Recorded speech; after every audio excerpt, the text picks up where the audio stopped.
وَإِذْ قُلْنَا لِلْمَلَائِكَةِ اسْجُدُوا لِآدَمَ فَسَجَدُوا إِلَّا إِبْلِيسَ، اور یاد کرو جب کہ ہم نے کہا فرشتوں سے سجدہ کرو سب کے سب آدم کو، جھک جاؤ آدم کے سامنے، فسجدوا، ان سب نے سجدہ کیا، الا ابلیس، سوائے ابلیس کے۔ پہلی بات تو یہ سمجھیے کہ تمام ملائکہ کے سجدے کی ضرورت کیا تھی؟ کیا یہ صرف تعظیماً تھا؟ اور تعظیماً اگر تھا تو کیا آدم خاکی کی تعظیم تھی یا کسی اور شے کی تعظیم تھی؟ مکی صورتوں میں یہ بات دو جگہ واضح کی گئی ہے، فَإِذَا سَوَّيْتُهُ وَنَفَخْتُ فِيهِ مِن رُوحِي فَقَعُوا لَهُ سَاجِدِينَ، جب میں اس آدم کی تخلیق مکمل کر لوں اور اس میں اپنی روح میں سے پھونک دوں تب گر پڑنا اس کے سامنے سجدے میں۔ تعظیم اگر ہے تو آدم خاکی کی نہیں ہے، اس کے اندر جو ڈیوائن ایلیمنٹ ہے، جو ڈیوائن سپارک ہے، جو روح ربانی ہے، میری روح، اس کی ہے۔ اور نمبر دو، اس کی حکمت کیا ہے، علت کیا ہے، غرض و غایت کیا ہے؟ جیسا کہ میں نے عرض کیا، اس کائنات کی اس حکومت کے کارندے تو وہ ہیں، خلیفہ بنایا جا رہا انسان کو، جب تک یہ ساری سول سروس اس کے تابع نہ ہو خلافت کیسے کرے گا؟ دیکھیے میں جانا چاہتا ہوں، چوری کرنے کے لیے جانا چاہتا ہوں، راستے میں کتنے فیکٹرز ہوں گے، کتنے فزیکل فینومینا ہوں گے، میں چلنا چاہتا ہوں، میں زمین کو دھکیلتا ہوں، زمین مجھے دھکیلتی ہے، زمین مجھے نہ دھکیلے تو میں کیسے چلوں گا؟ یہ پوری کائنات جو ہے، یہ جب ہم کو ارادہ کرتے ہیں اور کوئی فیل کرتے ہیں تو اس فیل کے پورے ہونے میں، اس کے ظہور میں نہ معلوم کون کون سے ایلیمنٹس ہیں، کون کون سی فورسز آف دی نیچر ہیں جو ہمارے ساتھ موافقت کرتی ہے تو ہم وہ کام کر سکتے ہیں، اور ان سب پر فرشتے مامور ہیں، ہر ایک کی اپنی ڈومین ہے۔ اگر وہ تابع نہ ہوں تو خلافت کی کوئی معنی نہیں۔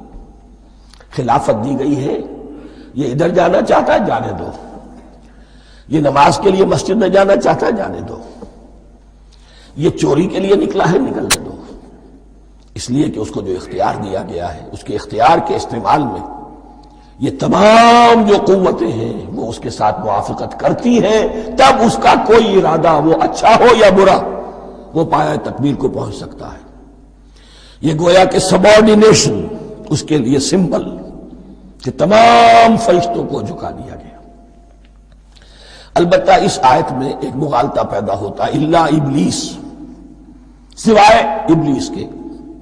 مغالطہ یہ پیدا ہوتا ہے کہ شاید وہ بھی فرشتہ تھا، اس لیے کہ حکم تو فرشتوں کو دیا گیا تھا۔ پھر نوٹ کیجئے، اس سے پہلے، بہت پہلے سورہ کہف نازل ہو چکی ہے، اور سورہ کہف میں فرما دیا گیا ہے کان من الجن ففسق عن امر ربی، وہ جن تھا پس اس نے سرکشی کی اپنے رب کے حکم سے۔ فرشتے کی شان یہ نہیں ہے، وہ اللہ کے کسی حکم کی سرتابی نہیں کرتا۔ لا یعصون اللہ ما امرہم ویفعلون ما یؤمرون، وہ اللہ کے کسی حکم کی نافرمانی نہیں کرتے اور جو حکم ملتا ہے بجا لاتے۔ یہ جنات کے اندر اختیار تھا، جیسے اختیار انسانوں کو دیا گیا ہے۔ جنات میں نیک بھی ہیں، بد بھی ہیں، اعلیٰ بھی ہیں، ادنا بھی ہیں، جیسے انسانوں میں۔ لیکن یہ عزازیل جو جن تھا، علم اور عبادت دونوں کے اعتبار سے بہت بلند ہو گیا تھا، اور یہ فرشتوں کا یوں سمجھیے کہ ہم نشین، فرشتوں کے ساتھ اس طور سے شامل، جیسے بہت سے انسان بھی اگر اپنی بندگی میں، زہد میں، عبادت میں، نیکی میں ترقی کریں تو ان کا ملائے اعلیٰ کے ساتھ، عالم ارواح کے ساتھ، عالم ملائکہ کے ساتھ ایک رابطہ قائم ہوتا ہے۔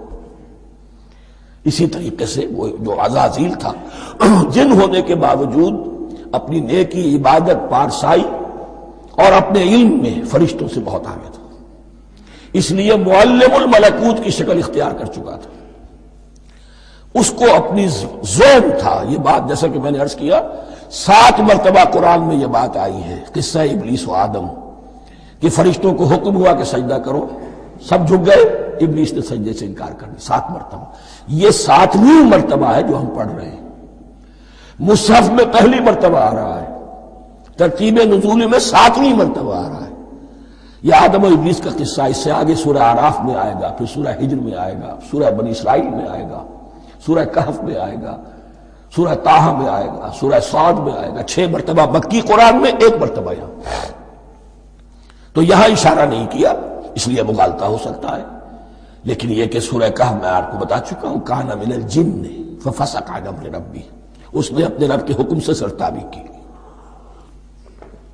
نام اس کا عزازیل تھا، ابلیس اس کا صفاتی نام ہے اب، اس لیے کہ اب لسیبلسو کے معنی ہوتے ہیں مایوس ہو جانا۔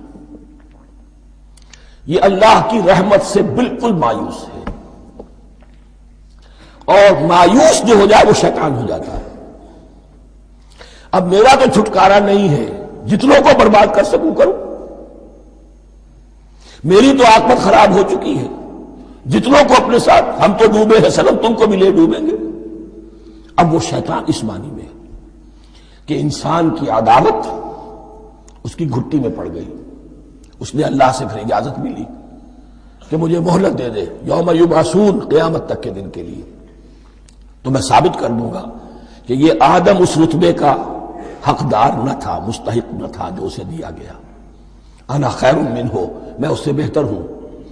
خلقتنی من نار وخلقتہ من طین، تو نے مجھے آگ سے بنایا، اسے گارے سے بنایا۔